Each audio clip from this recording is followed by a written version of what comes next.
Perhaps some even right now who feel like they're in a season of silence can feel a little frustrated. And you're like, yeah, introspection is great and all, Brian, but like sometimes it's not one of those things, right? Because I'm listening. And I'm listening for the right thing, and I'm not too loud, and I'm already doing what he told me to, and I recognize his voice, and he's still silent. After all, you used the example of Zacharias and Elizabeth. The Bible said they were righteous and faithful, said they were blameless. He was a priest. None of those questions applied to them. They would have passed all 5, and yet they still experienced silence. And you're right, they did. And that is why today I said we need a challenge, but we also need an encouragement. Because the truth is, when God seems silent, we need to start with the introspection. We need to start with the challenge. But listen, there are also times when what we really need in the silence is encouragement. And here's that encouragement. Those waiting on a word, waiting on an answer, God's delays are not his denials. What feels like silence is not his absence, but in fact, it's more than that. In the silent night, the night's not silent. Well, something that we think a lot about during the Christmas season is some Christmas memories. And I remember growing up, my dad used to tell us stories about what Christmas was like for him back in the 50s and 60s. And he'd tell me these stories that like, we believed that my grandfather knew Santa because they'd go in the other room and you'd hear bells and there'd be like a conversation. And he'd tell us all these great stories. And I realize now I'm at the age where I'm sharing stories of what it was like to grow up in the 80s and the 90s and what Christmas was like. And surely you've got those too. I tell my kids stories like the great snowball fight of 1992. Oh man, I remember that Christmas. My grandparents lived in this tiny little town in Buffalo Center, Iowa. And we went to visit them, and they had this real small place at the time. So we packed all the cousins in and the aunts and uncles. And then, Christmas happened. We opened presents. We ate the meal. And then at some point, the ladies must have said to the uncles, get these boys out of this house to burn off some energy. So the uncles and the cousins, we all head out into the snow, and it's this tiny little town, just a couple of blocks on the main street, and we start walking. There's fresh fallen snow. It's that quiet feeling. Christmas Day, no one's on the streets, and we just start to walk, and we see just a little bit of snow in the air. The cousins are walking along, and then suddenly a snowball hits my Uncle Bruce in the back of the head. No one knows who threw it, or at least no one will admit to who threw it. But like any good uncle, he had to turn and return fire on whoever happened to be close by. And pretty soon the snowballs started flying. And the snowball fight moved through the little town, down the street, around the corner, through the blocks, until it ended finally at the big fiberglass buffalo outside the old people's home at the edge of town.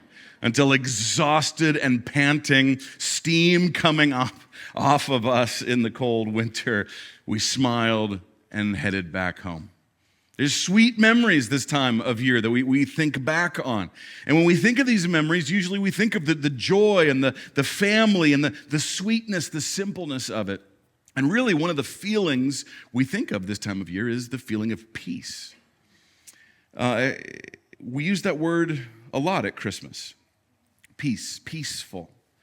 We think of the music playing, the lights twinkling, and decorations and Christmas cookies by the fire and little ones opening presents. And it seems like in the last few years, I've noticed people decorating for Christmas earlier and earlier and earlier. And I asked someone a couple years ago, like, hey, why? I noticed you decorated real early this year. Why is that? And they said, I'm just trying to fast forward life to the peace at Christmas time. And we can certainly understand that. The peace on earth, goodwill toward men, the heavenly peace. But what's fascinating to me as though this time of year is one that we look forward to and we associate with peace, the numbers tell a different story. Because according to a study done by the American Psychological Association, 89% of Americans say they actually experience a significant amount of stress at Christmas time. Over a third of people say that the holidays feel just like one big competition. And over 40% of people say that the stress from this time of year actually prevents them from enjoying Christmas. So this season at the house, we are going to take this topic head on. And we're going to look at the things in our lives that would interrupt or steal our peace. And what we're going to find is that even in the Christmas story in God's Word, we can learn how to more fully experience the joy of the season and even find heavenly peace. But just like the song we sing this time of year, though the first verse may end with heavenly peace, it starts with Silent Night. And that's the title of this week's message, Silent Night. You know, we think of the Christmas story as beginning in the New Testament in our Bibles. But really, it starts the page before. Now, I don't know about you, but if I go to the beginning of the New Testament and turn one page left in my Bible, here's what I get: a blank page. That's what I find there. Now, obviously, the makers of this Bible wanted to delineate between the Old Testament and the New Testament, so they just put a page there. But the thing is, in the history of the world, in the history of God's people, this blank page is very heavy with meaning. Because this blank page historically covers 400 years. The last book of the Old Testament is the book of Malachi. Malachi was a prophet who was on the scene after God's people returned to Jerusalem after the Babylonian captivity. And they rebuilt the temple and they rebuilt the city walls. And so the temple is rebuilt. Sacrifices resume. Offerings are happening again. God's people are back in the land, even back in Jerusalem. Yet the hearts of the people once again begin to stray away from God. Their worship strays from what God instructed. They're withholding their resources and their hearts from God. They're returning to practices that were ungodly. And about 100 years after the temple is rebuilt, God sends a prophet, Malachi, with a strong message to the people. Turn back to God. Worship with your voice, worship with your heart, worship with your resources. Let your lives shine out as a testament that you belong to Him. And they're in the midst of this really strong moment of correction, this prophetic word of repentance and turn back to God.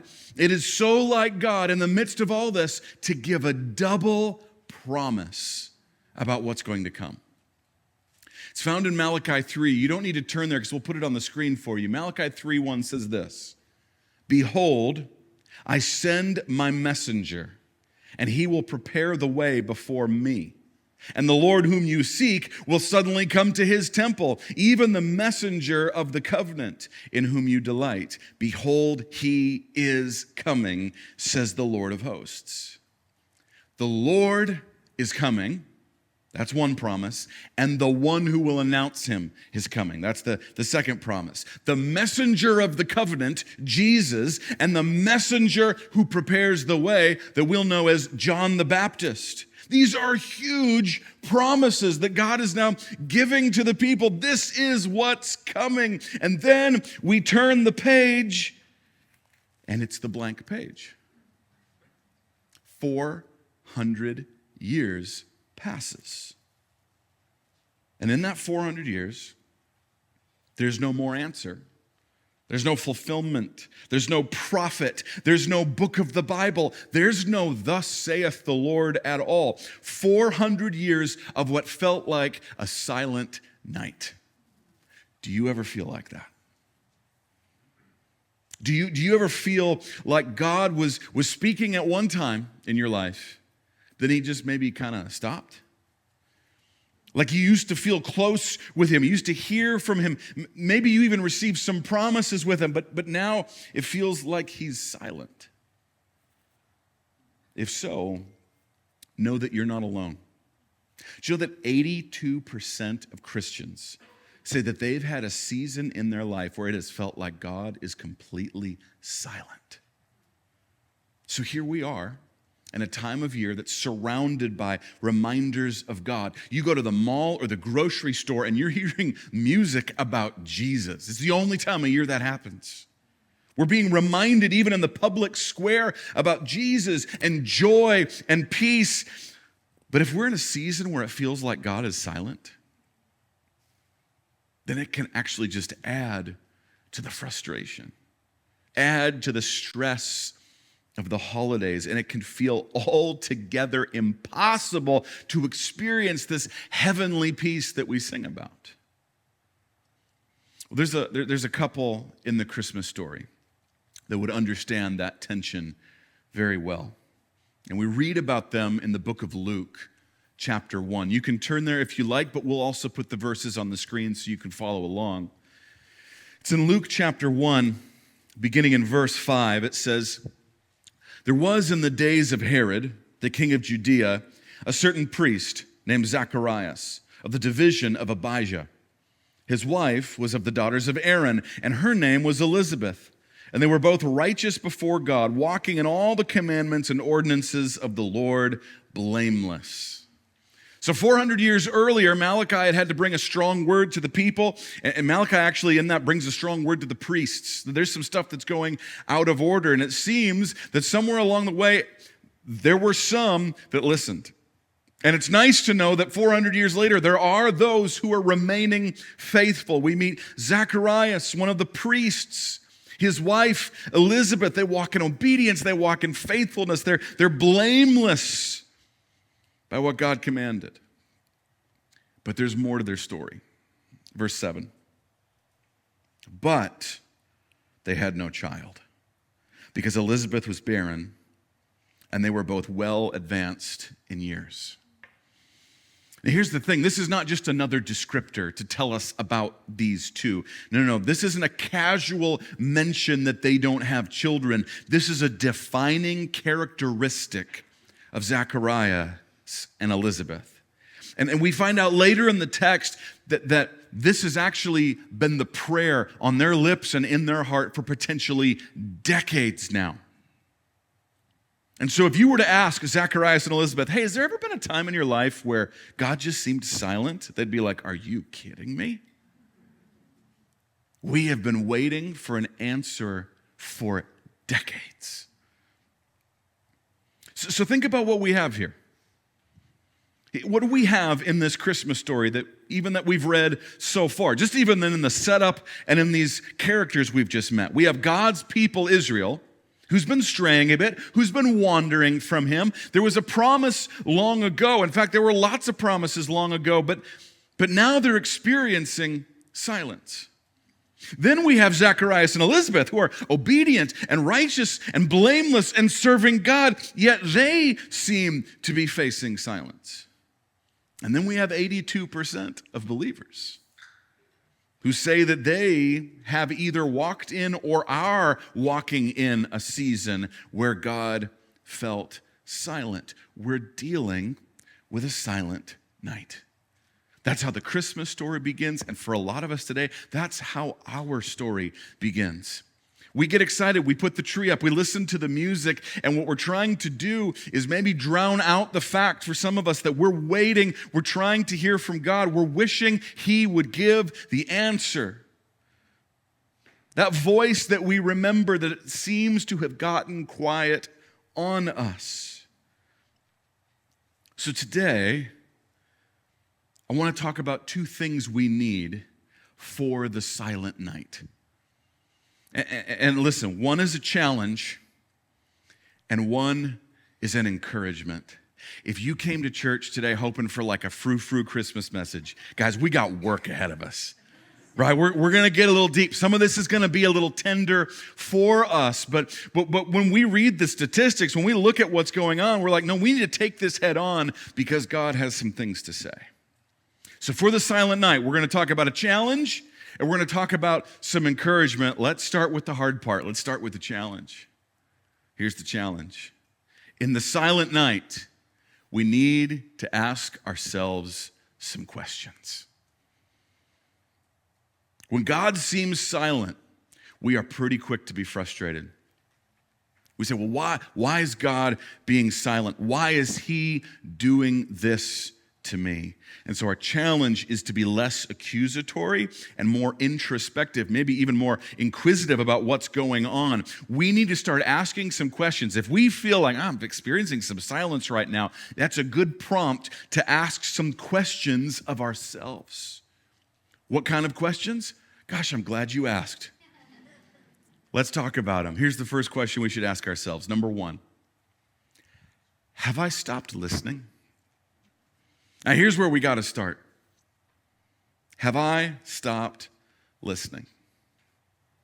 You know, not long ago, I was running some errands, and I got home kind of frustrated.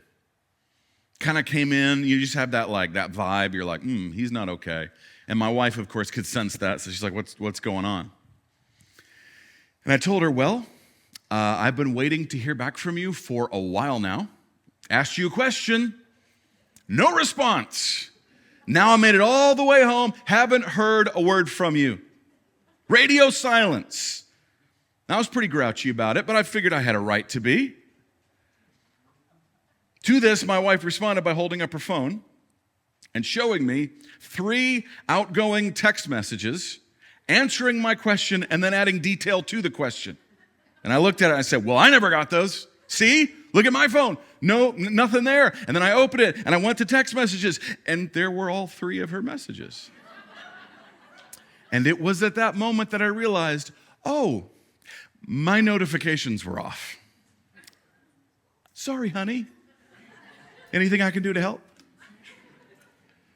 And I know that example is a little funny. It can be a little uncomfortable, maybe relatable. But the question is, are we also doing the same thing with God? God, I need to hear from you. Why won't you answer me? But we're not sitting before the Lord in prayer.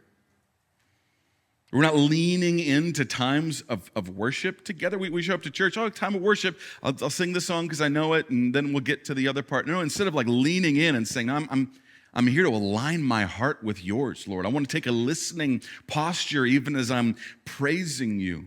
We're not looking into his word for answers to our prayers. We've got our notifications on silent, yet we start to get mad that he hasn't gotten back to us. That can happen so easily, y'all. So when the silent night comes, the first place to start is with that looking within and say, is it possible that I've got my notifications turned off? Is it possible that I've stopped listening? Maybe without realizing it. Could be. How about question number 2? Am I listening for the wrong thing? We asked that first question, have I stopped listening? And there are times when we say, no, I'm listening. In fact, I'm desperate for the answer. So then we have to ask ourselves, okay, what am I listening for? Because if I'm listening for the wrong thing, it's as bad as not listening. So what am I listening for? I don't know about you. For me, I'm like, I want God to be real obvious, right? I'm waiting on a word from the Lord. Lord, give me a billboard. Give me some skywriting. Give me a sign. Give me an earthquake. Give me a voice from heaven. Give me 75 people to come up and say, the Lord just told me this and it's all matches. That's what I want. God, make it big. Make it loud. Get my attention. And I get it. I want that too. And we're not alone. Because one of the greatest prophets that ever lived was a man by the name of Elijah. And Elijah was just an awesome dude. He had some swagger to him. He just knew how to take things head on. One of my favorite stories in the Old Testament, if you ever hey, if you could go and witness any story in the Old Testament, one of Elijah's is mine. And it's this place where the prophets of Baal have kind of taken over worship, leading the people astray and worshiping Baal. And so Elijah decides to go toe to toe with them. And they have a showdown up on a mountain. It's Mount Carmel. And I won't tell you the whole story because it would take too long, but let me give you some highlights. Basically, the idea is this. All right, we're each going to have a sacrifice. You guys pray to your God. I'm going to pray to the one true God, and we'll see who answers. So the prophets of Baal, they go first. And they start praying. They start cutting themselves. They start screaming out to their false god, bring fire. And Elijah, and this is where I'm just like, this guy had some chutzpah. He just starts making fun of them. They're bleeding, crying out to their God. And he's like, hey, you should be louder. He might be in the bathroom. That's literally what he says to them. It's like, hey, your God's in the can. He probably can't hear you right now. Shout louder. And they keep going and going and going. And of course, nothing happens. So then it's Elijah's turn. And Elijah says, hey, I'm going to pray to God. But first, this is really too easy for him. Just a sacrifice here. So first, let's douse the thing in water. So he brings water, he douses the sacrifice. He's like, it's still too easy. Let's dig a trench around it and fill it with water. So there's no way this could be like a lightning bolt or anything. Nothing could accidentally catch this on fire. He makes it impossible. And then he just says, hey, Lord God, you're the one true God. Would you just show everyone today that you're God? And God's like, sure thing. Fire from heaven comes and consumes the sacrifice. It even burns up rocks. And the hearts of Israel turn to God. They kill all the rest of the priests. It's this amazing, huge moment. And then the queen says, I'm going to murder that guy. And Elijah has to go on the run. So for 40 days, Elijah is stuck out in the wilderness.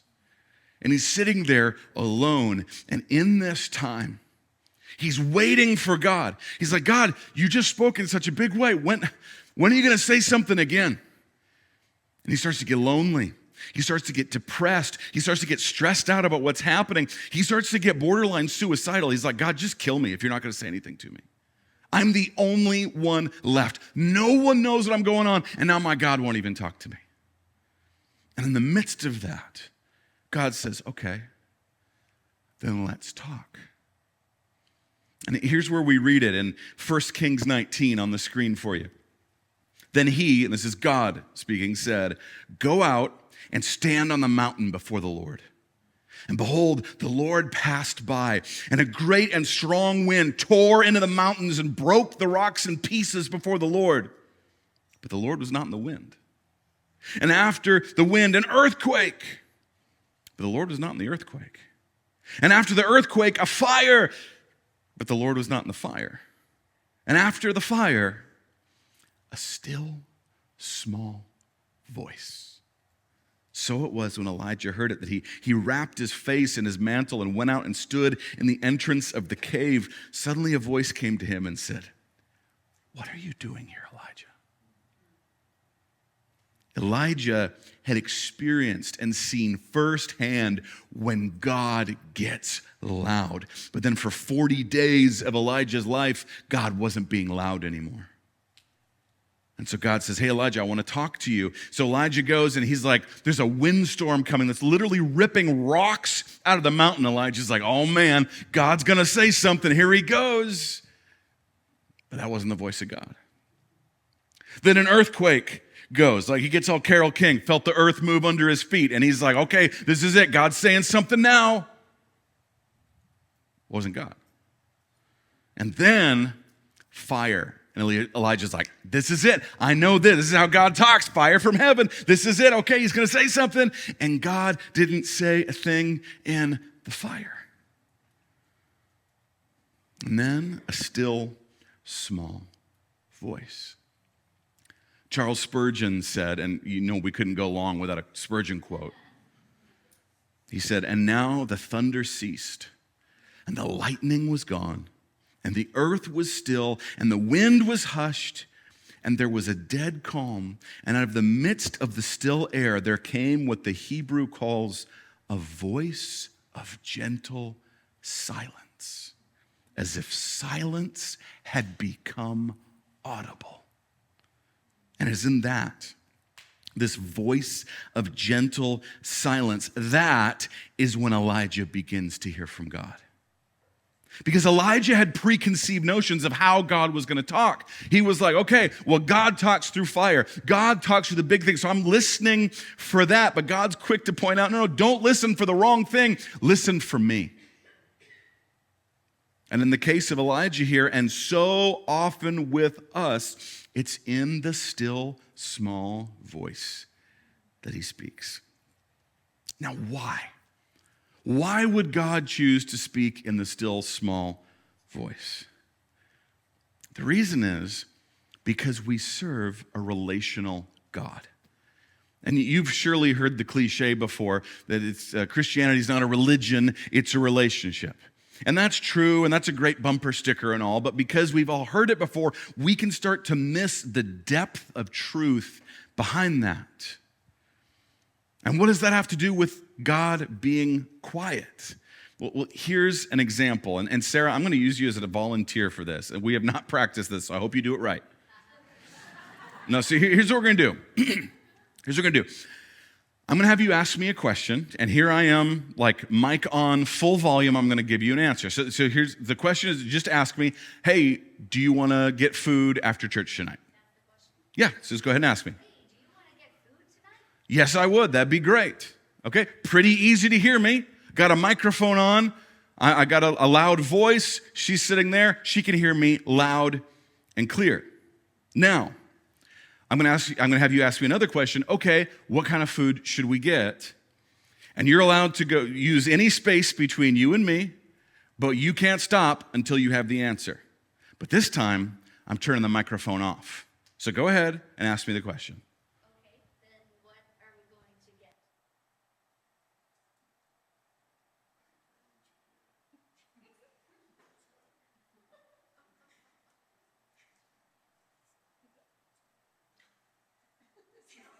I got pizza.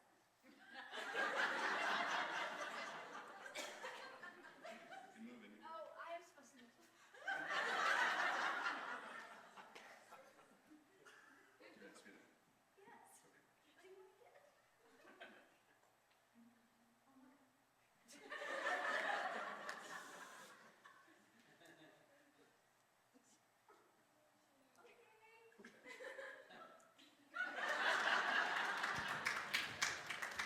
Okay. So here's the thing. What was different that time? I got quiet, and sitting in the same place, she couldn't hear me. And so she had to move closer. She got closer, and I said it again. Finally, she has to get right up next to me where my mouth is by her here. We're now like in an intimate moment here where I'm whispering in her ear the answer to the question. As I got quieter, she had to get closer. What started as a shouted answer to a question now positioned her for intimacy and closeness. And the thing is, we serve a relational God who says, I do want to talk. Come closer. I don't want to shout at you across the room. I want to have a conversation face to face. I want us to be side to side. I want this to be for your ears only. Let's talk. That's why sometimes it's the still, small voice, because our God would have us lean in. So that begs another question to ask ourselves. Am I too loud to hear him? If it's true that so often the way God would speak to us to intentionally draw us deeper into relationship with him, so he gets quiet that we might get closer, what happens if we're just really loud or our life is really loud? Like if we did that example again, and Sarah had to get the answer to the question, but meanwhile we got Netflix blaring, music going, and she has to be on her phone the whole time, notifications are dinging, reminders, alerts. That's going to be hard to find the answer to the question. It's kind of like saying, God, why won't you answer me? And then turning up the volume of our life and putting on headphones and turning away. Now, this is something we're gonna look more into later in this series at Christmas, this idea of the volume of life. But for now, the introspection question we ask ourselves for the silent night is, hey, am I living in a way, is my life in a way that is too loud to hear the still small voice? Question number 4, has he already told me what to do? I told you some of this can be a little tender. Has he already told me what to do? We're in this intertestamental period here, this 400 years between the Old Testament and the New Testament we talked about, and the people felt like God was being really silent. God, why aren't you speaking to us? And God could have said to them, well, I already told you what to do. Look to the words of Malachi. Repent, restore worship, don't steal from God, don't turn your back on me. Do that and let's talk. I've given you instructions. Same thing can happen for us. God, I feel like you're silent when it comes to my marriage. What am I supposed to do? Well, are you doing the thing I've told you to do? In my word, as a wife, to show honor when you don't feel like showing honor, to show respect when you don't feel like they're deserving of respect, to even go low and even submit when you don't agree with the decision. For a husband, are you doing what I told you to do? Are you loving sacrificially? Not when you feeling like you get what you want, but are you like laying your life down on the daily for your wife? Let's start with what I already told you. Now, this can also be something that happens when we have a pattern or a lifestyle of sin in our lives that we've just kind of been refusing to address. But he told us about it. God's like, hey, I want to address this in your life. And we just, like to the text thing, we left him on red. And we wonder why he isn't texting anymore. And maybe God is saying, hey, remember what I already talked to you about? God, why are you silent? Hey, remember when I talked to you about the gossip? How's that going? Have you made some... It wasn't just that I told you to stop. It was as I said, hey, I want to come into this with you. I want to walk this out with you. I want to be in a relationship with you even as you walk through this sin area in your life. Hey, remember when I talked to you about the lust you're struggling with? It wasn't just like, hey, fix that and then we'll talk. I'm not giving you the silent treatment. I just said, hey, let's start here. I want to talk to you about this. Bring me into this. Remember when I talked to you about the bitterness you're struggling with? Remember when I talked to you about the gluttony? This is something you need to bring to me, and I want to help you with. I want to walk with you in repentance and restoration. But the thing is, I already told you. I've already talked to you about this. I've already invited you into this. I'm not being silent. I'm waiting for a response. I know this can be a tender one. This is one of those where, like, as I was writing this week, I had to, like, pause and kind of go away for a little bit, sit down and be like, God, I know there's some areas. I know there's some areas you've been waiting on me for. You've said, Brian, let's talk about this. Lord, I'm bringing that back to you. I'm inviting you into this place. Let's restart that conversation. Question number 5 we need to ask ourselves. Do I recognize his voice? This is an important one. Do I recognize his voice? Whenever I do pre-marriage counseling with a couple, of course, one of the questions that gets asked is, hey, do you believe that God has put the two of you together? And of course, it's like, yeah, of course, yeah, absolutely, yeah, of course. God put us together. Yeah, of course, Brian. Okay. And then here's the follow-up question. How do you know this is the person God wants you to marry? And every once in a while, I get this response. Because I just really, this just feels right. I know it's God because this just feels so right. I feel the love so strongly and it feels good. So I know that God's saying yes to this. Another time I was praying for someone after a gathering, this was a while ago, and we were kind of discussing something. He was sharing something about his life with me and I was like, oh man, hey, you're telling me some things that are not lining up with what God's word pretty clearly says. We should probably talk about those things. And he looked at me and he said, no, that doesn't feel right. And then he was done. Both instances, what were those people doing? They were equating their feelings with the voice of God.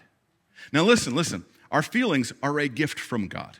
Our feelings are real, but they're not always true. Our feelings can be impacted by God, but they are not synonymous with his voice.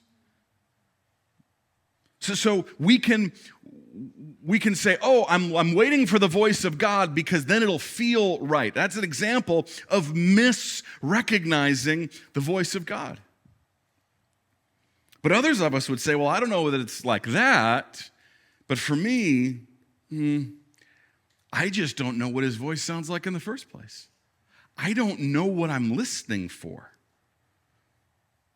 He could be talking to me, but how would I know? How would I know the voice of God?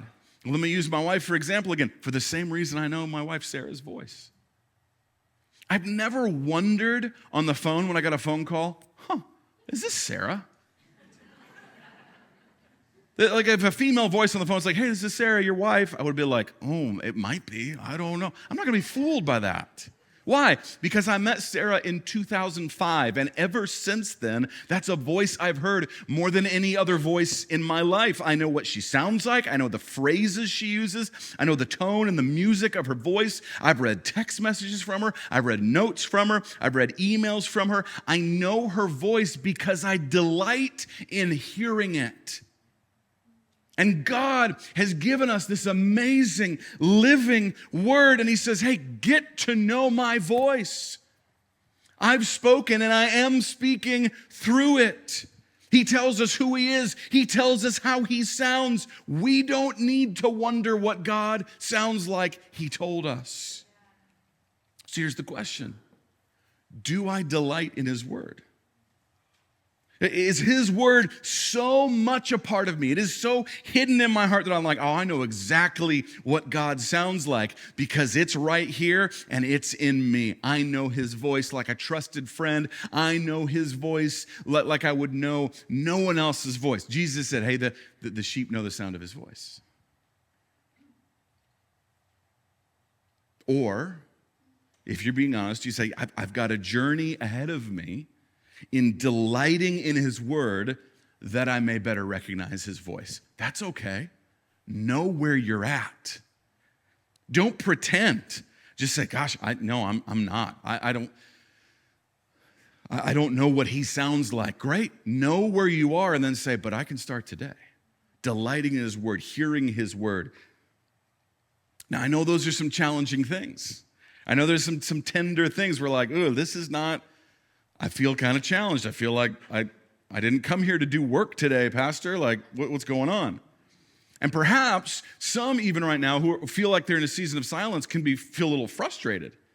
And you're like, yeah, introspection is great and all, Brian, but like sometimes it's not one of those things. Right? Because I'm listening.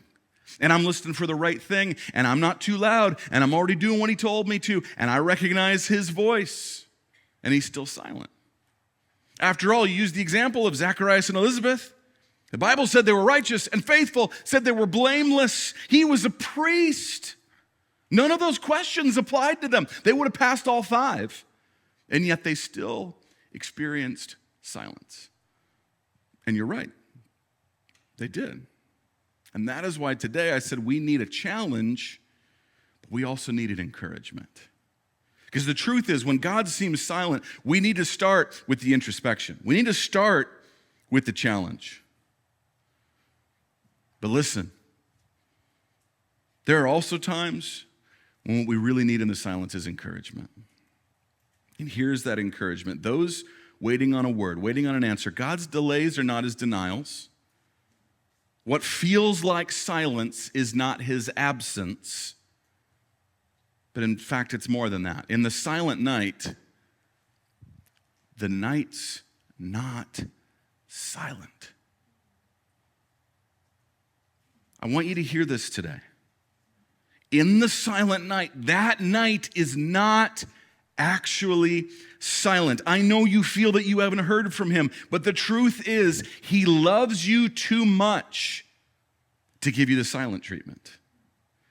He's not some moody boyfriend or girlfriend that's like, well, then I'm just not going to talk to you. No, this is the God of the universe, and he's crazy about you. He loves you too much to be silent. The thing is, we just may need to tune our ears a little better. We may need to listen for something we're not listening for. Here's the first thing we need to listen for. Number one, listen for the sounds of his work. Listen for the sounds of his work. I'll go back once again to the example of getting home and my wife being there. There's times when I'll get home and Sarah will have her earbuds in and she's listening to a podcast or something. So I'll walk in and be like, hey, anybody home? And not hear her voice. But what do I hear? I hear the faucet turning on and turning off. I hear the refrigerator opening and shutting. I hear the laptop keyboards clacking away. What am I hearing?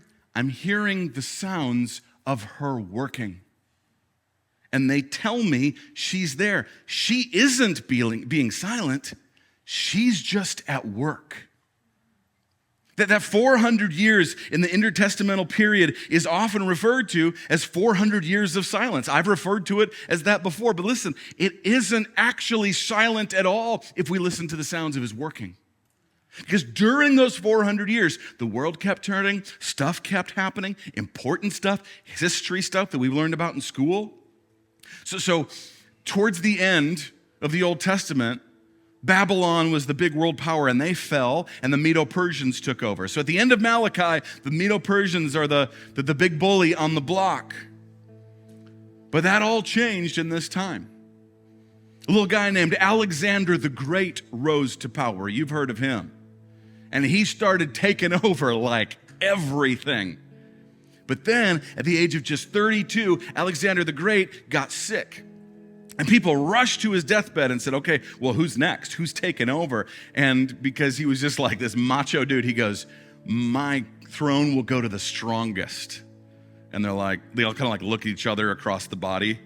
What do you suppose that brings to? Wars, battles, political intrigue, division, scheming, socio-political changes. The world is at war and the landscape starts shuffling multiple times. But in the midst of all that, over the next several years, another power grew, the Roman Republic.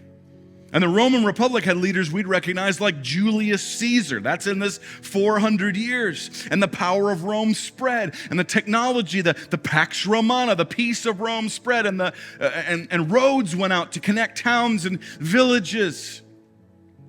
Eventually taking all Israel under their control, even Jerusalem. As well as pretty much every nation in the known world at the time. But then in 27 BC, there was a big internal civil war in Rome, and the Roman Republic fell, giving rise to the Roman Empire with a single powerful leader, the emperor. And this first emperor was named Octavian. He was the great nephew of Julius Caesar. And so then he goes on a killing spree, destroys all his political rivals, and at the end he decides he's basically a god, and he's going to give himself a new name that means basically his holiness.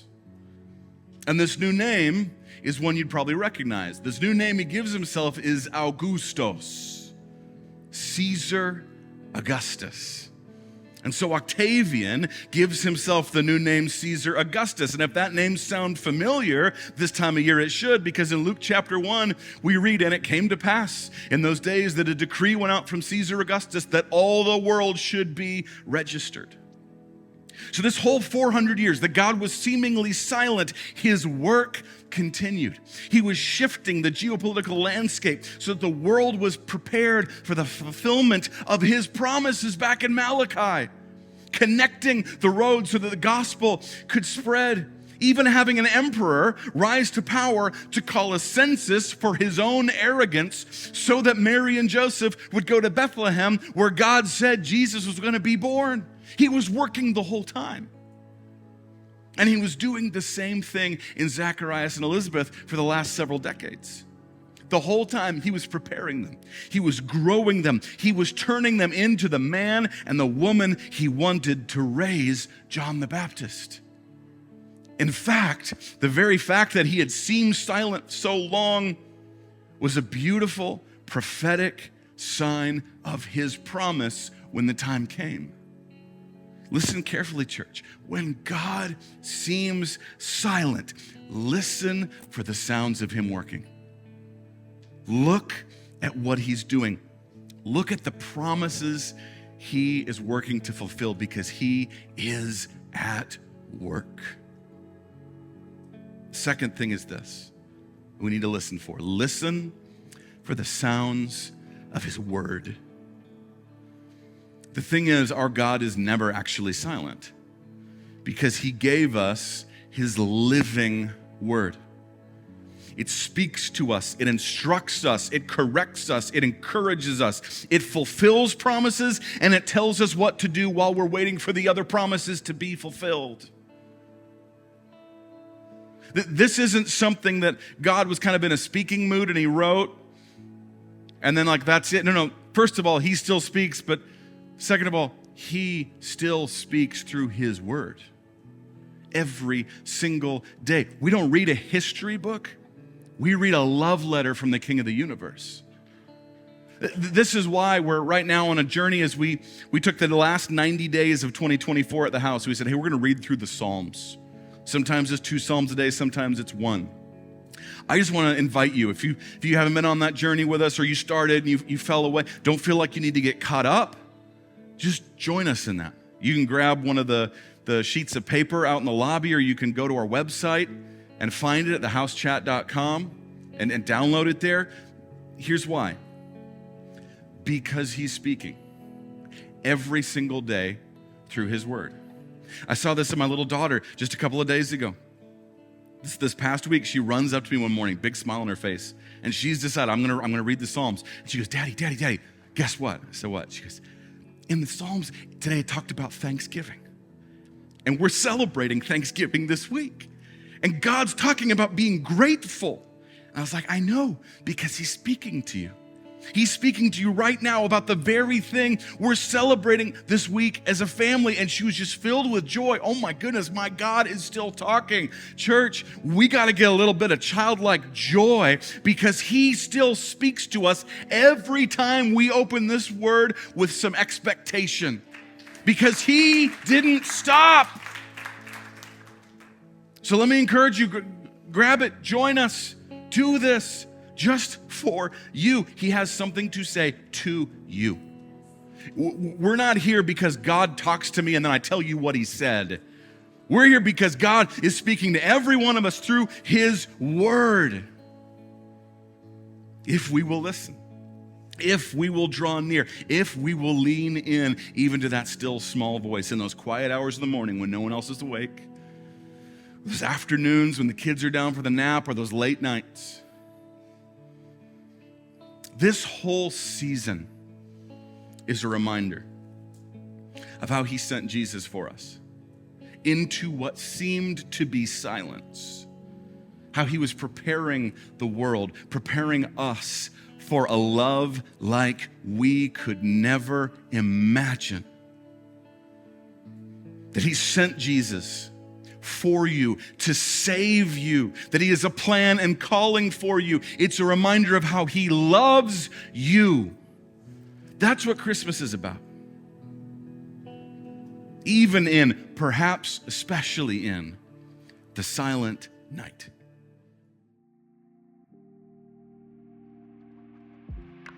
Hey everybody, Pastor Brian here. Thanks so much for checking out this teaching from the house.